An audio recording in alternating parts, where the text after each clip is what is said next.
¿Sabías que la iglesia de Corinto fue desde un principio una de las iglesias más problemáticas? Pablo recibió informes muy alarmantes de emisarios que lo visitaron y le dijeron que se estaban produciendo muchos problemas en la comunidad de Corinto. A veces tenemos una visión irrealista de la iglesia del primer siglo.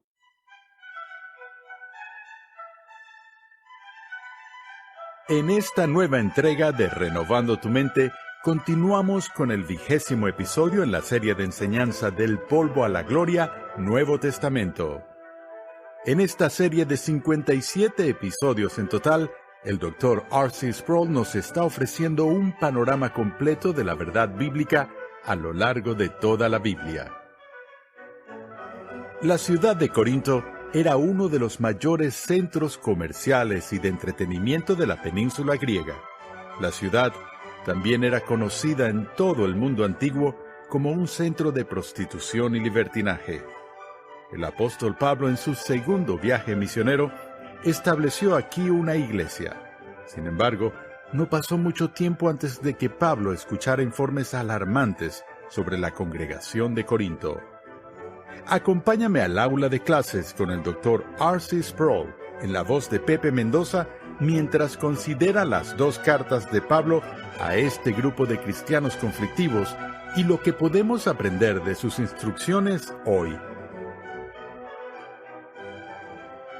Hemos visto la dimensión multifacética del carácter, la personalidad y la obra del apóstol Pablo, quien era el apóstol a los gentiles y un pastor por excelencia. Pero cuando pensamos en él como un teólogo, mencioné que él es el mayor teólogo sistemático de todos los tiempos, tenemos que entender también que además de ser un teólogo sistemático, él era un teólogo de batalla. Y como lo decimos en los estudios bíblicos, un teólogo de aplicación. Y a lo que esto se refiere es que Pablo llevaba las riquezas del conocimiento de Dios, de teología, y las aplicaba a problemas particulares que surgían en la comunidad cristiana primitiva. Pablo era un as en solucionar problemas y comprendió que una de las mayores tareas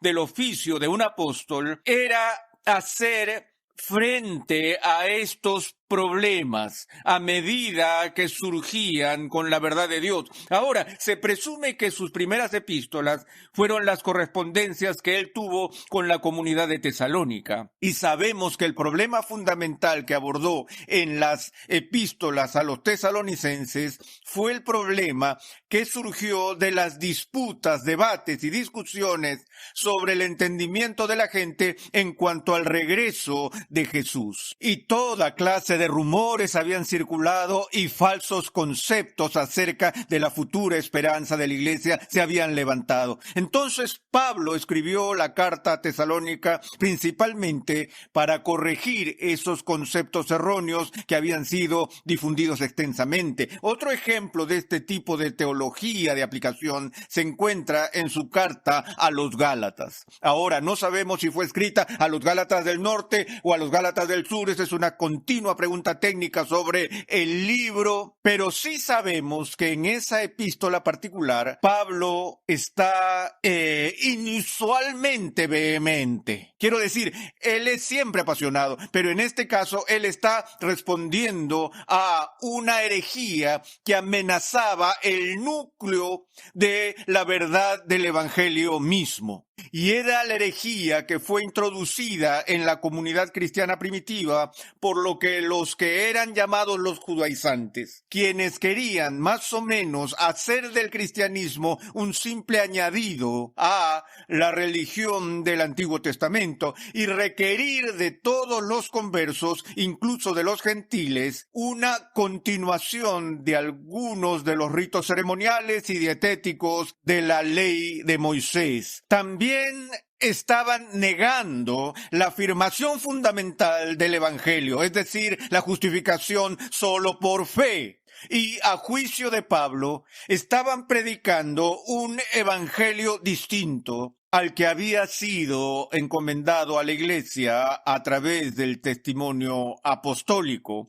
el cual llevaba a las personas a un nuevo tipo de esclavitud legalista y las exponía nuevamente a la maldición del Antiguo Testamento, que había sido cumplida y satisfecha por el ministerio de Cristo, y en efecto haciendo que la obra de Cristo sea nula. Así que Pablo se enfrentó a este desafío como el gran apologista del Evangelio y como el pastor que enérgicamente exhortaba a su pueblo y lo reprendía cuando era necesario por el bien del Evangelio. Ahora, el libro de Gálatas se le llama la Carta Magna del Nuevo Testamento. Podríamos llamar a Romanos la Constitución, pero la Carta Magna fue el libro de Gálatas, que declaró nuevamente la libertad que tenemos en Jesucristo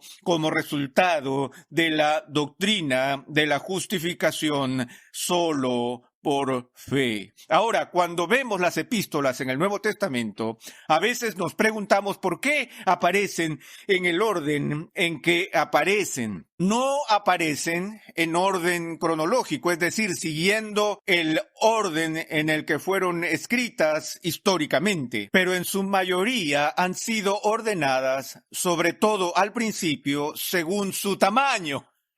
Por lo que Romanos es la primera carta de Pablo, a pesar de que no fue escrita hasta los años 55 y 57 después de Cristo. Y luego le sigue las cartas a los Corintios, primera y segunda de Corintios, que son de dos epístolas muy extensas y que contenían información muy importante para nosotros y para nuestra edificación.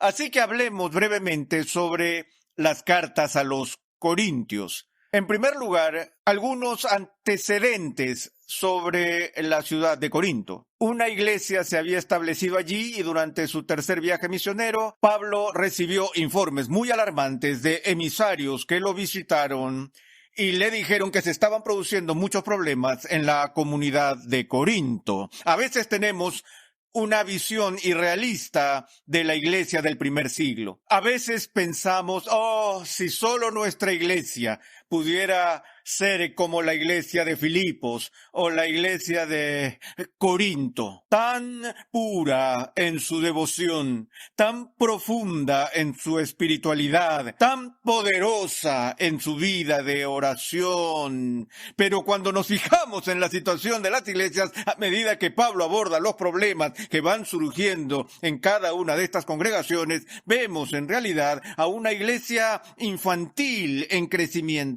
que aún está profundamente inmadura en su asimilación y comprensión de las cosas de Dios. Recordamos el Apocalipsis del Nuevo Testamento, donde Juan, en su visión, según lo dicho por Cristo, tenía que escribir una carta a las 7 iglesias. Y en su mayor parte esas cartas que Jesús estaba escribiendo a sus 7 iglesias no eran cartas de elogio del todo, ¿cierto? Pero tenemos esta visión idealizada de la iglesia primitiva, pero incluso con un vistazo superficial a lo que Pablo está confrontando en la iglesia de estas congregaciones, revela que es algo maravilloso y un testimonio de la gracia y providencia de Dios que la iglesia sobreviviera, que eran tan vulnerables a todo viento de doctrina y a toda herejía que se presentaba. Y de todas esas iglesias que fueron conocidas por agitaciones caóticas, quizás no había ninguna más problemática que esta iglesia en Corinto. Y puede que tenga algo que ver con su ubicación. Corinto estaba establecida originalmente en una cultura estilo griego, pero bajo la ocupación romana en el siglo II antes de Cristo fue reconstruida y se convirtió en un centro de comercio antiguo, y teniendo acceso al mar muy cerca de ellos por ambos lados, era la capital del entretenimiento, algo así como Las Vegas del mundo antiguo. Y lo que pueden encontrar sorprendente es que el Corinto que Pablo conocía y visitaba contaba con una población de 500,000 personas. Ahora, según los estándares de la población de la antigüedad, esa era una ciudad enorme. Quiero decir, eso la haría una de las principales ciudades de los Estados Unidos de América. Es decir, no hay muchas ciudades en los Estados Unidos que en realidad tengan una población de 500,000 personas o más. Y así fue. En ese entorno, un centro comercial de negocios, una ciudad que era conocida internacionalmente por su libertinaje. Era un lugar sensual, un lugar de corrupción radical con respecto a la religión pagana, la prostitución y todo tipo de inmoralidad. Y fue en medio de ese ambiente pagano que una iglesia fue establecida. Y sabemos que Pablo estuvo allí, Apolos también, e incluso hay algunos indicios de que quizás el propio Pedro estuvo allí, y si no estuvo, él era de hecho conocido por esa comunidad, porque una de las principales situaciones que el apóstol tuvo que confrontar en relación con los corintios fue las divisiones que surgieron. Ese es el mensaje perturbador que recibió en su tercer viaje, cómo la iglesia se dividía y competía y rivalizaba por obtener una posición. Y un grupo decía, yo soy de Pablo, y otro, yo soy de Apolos, y otro decían, yo soy de Cefas o de Pedro. Y también se le informó a Pablo que no había disciplina espiritual activa en la iglesia, que había un hombre que llevaba una conducta escandalosa, pues tenía una relación incestuosa pública en la iglesia, y los ancianos de la iglesia no hacían nada para corregir la situación. Así que Pablo tiene que abordar estos problemas prácticos. Además de este problema de inmoralidad, también había el problema de, en medio de estas disputas en la iglesia, el problema de los cristianos que llevaban a juicio a otros cristianos en cortes paganas. Otro problema que surgió en la iglesia de Corinto tenía que ver con la celebración de la Cena del Señor. De hecho, la mayor parte de la información que obtenemos de la Cena del Señor fuera de los Evangelios se encuentra en el primer libro de Corintios, donde Pablo reprende a las personas que estaban abusando de la celebración de la Cena del Señor y que no discernían el cuerpo del Señor y estaban comiendo y bebiendo juicio para sí mismos. Y Pablo hace un comentario cuando los reprende por esto, un comentario que un estudioso de la Biblia dijo que es el pasaje más obviado en el Nuevo Testamento. Él dijo, por esta razón hay muchos débiles y enfermos entre vosotros y muchos duermen. Así de terrible era la corrupción de este santo sacramento que Cristo había dado a su iglesia. Entonces Pablo tiene que enfrentar todos estos problemas, y lo que encontramos en la carta a los Corintios es una magnífica exposición de lo que la esencia de la iglesia debe ser. Sabemos que una parte del escándalo en la iglesia tenía que ver con un abuso, no solo de los sacramentos, sino también de los dones del Espíritu Santo. Entonces, gran parte del interés en la renovación carismática de nuestros días se puede ver en un interés renovado en la enseñanza del apóstol en 1 Corintios 12, 13 y 14, donde el apóstol habla de cómo los dones del Espíritu han de ejercerse en la iglesia. Ese famoso capítulo, 1 Corintios 13, del que hablamos como el capítulo del amor, está en el medio de esa discusión acerca de cómo los dones del Espíritu Santo del pueblo de Dios deben ejercerse de una manera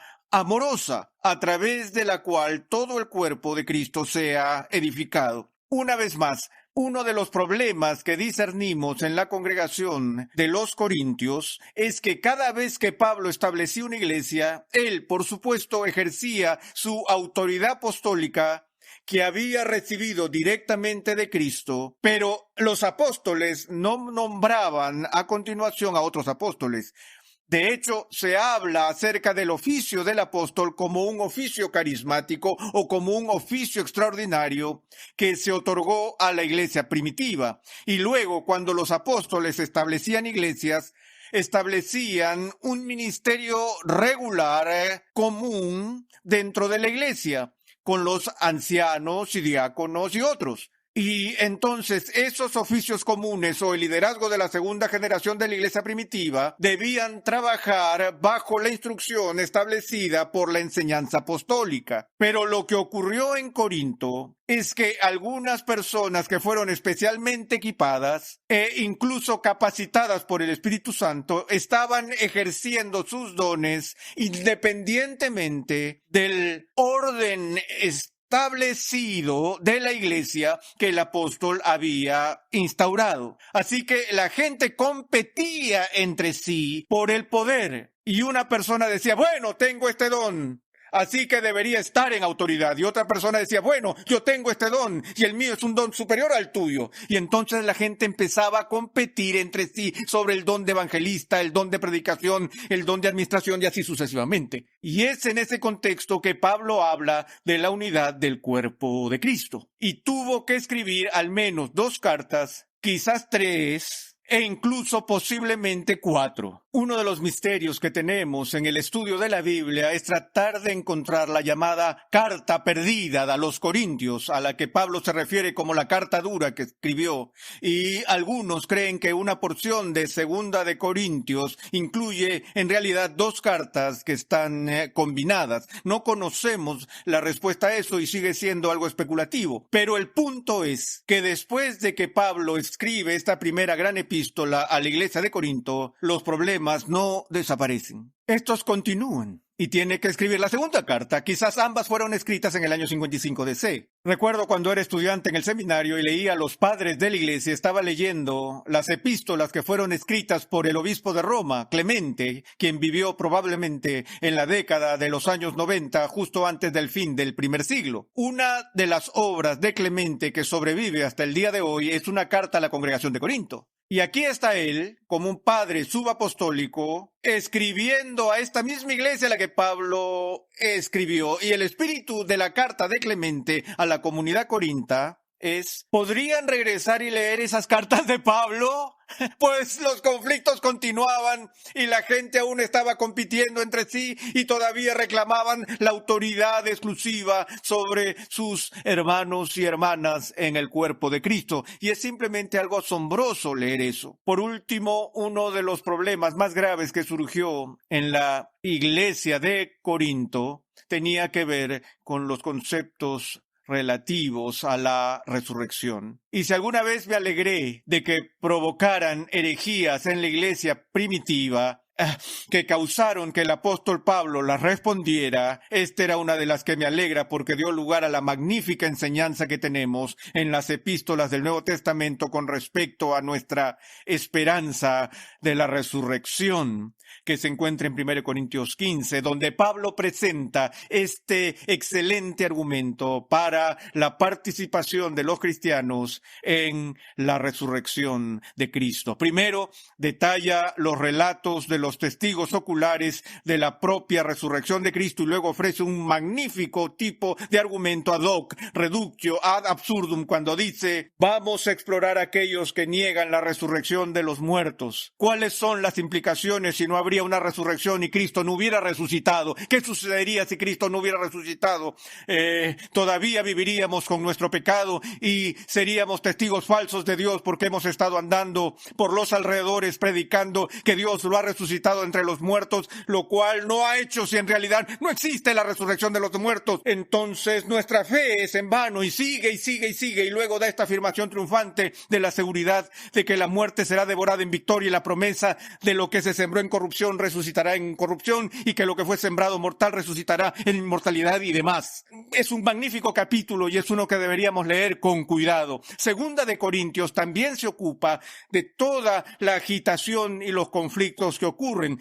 Y una de las cosas que es muy valiosa en 2 de Corintios es que de todas las epístolas de Pablo, esta es la más personal y más autobiográfica. Me refiero a que parte de la importancia de leer 2 de Corintios es aprender acerca de este hombre que Dios había ungido para ser el apóstol apóstol a los gentiles. Y, por supuesto, Pablo es llevado por sus críticos a una defensa de su propio ministerio, como lo leemos en los capítulos 11 de 2 de Corintios. Tómense el tiempo de examinar esto con mucho cuidado. Voy a compartir solo algunos extractos. Empieza con esto. Ojalá que me soportarais un poco de insensatez, porque celoso estoy de vosotros con celo de Dios, pues os desposé a un esposo para presentaros como virgen pura a Cristo. Ese era el deseo de su corazón para toda la iglesia, pero temo que así como la serpiente con su astucia engañó a Eva, vuestras mentes sean desviadas de la sencillez y pureza de la devoción a Cristo. Porque si alguien viene y predica otro Jesús, a quien no hemos predicado y continúa, él habla nuevamente sobre un evangelio diferente. Pues yo no me considero inferior en nada a los más eminentes apóstoles, pero aunque yo sea torpe en el hablar,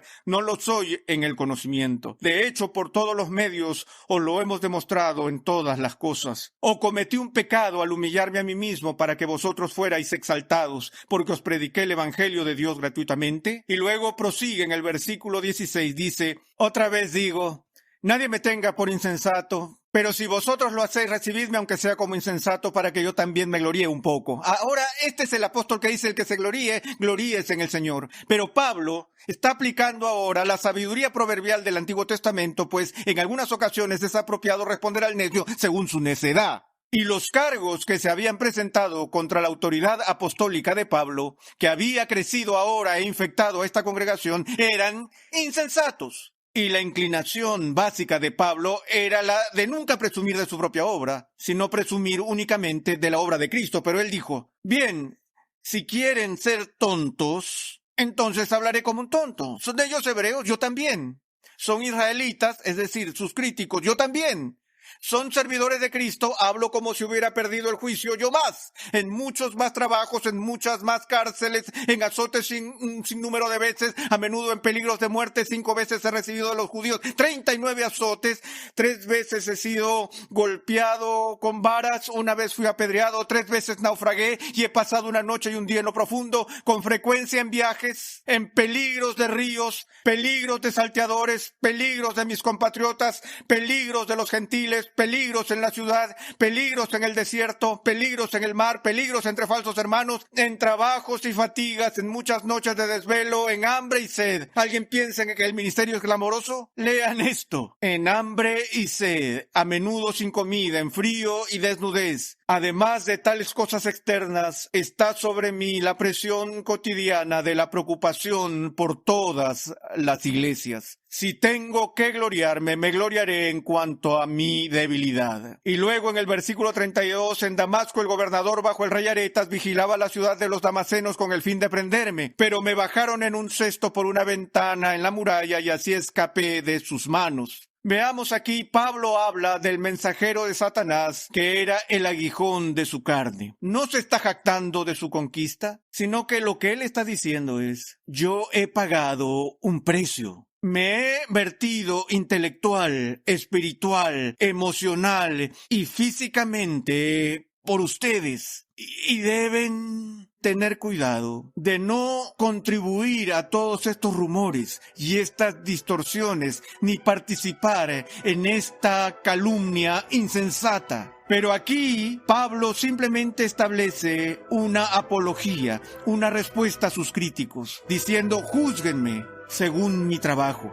Y qué magnífico trabajo fue el suyo.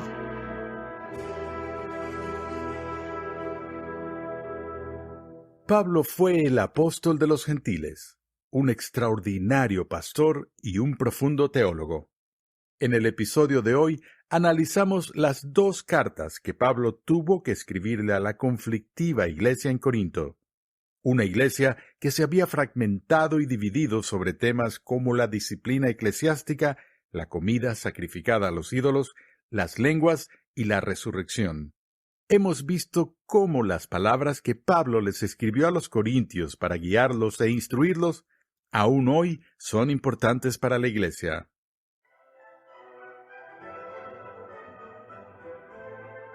El apóstol Pablo sufrió niveles extraordinarios de peligro. Fue arrestado muchas veces y tenía un historial carcelario ciertamente poco envidiable. En algún momento durante estos encarcelamientos escribió 4 cartas muy significativas que se conocen como las epístolas de la prisión. En el siguiente episodio de Renovando tu Mente, el Dr. Sproul nos guía en una introducción y breve resumen de estas 4 cartas.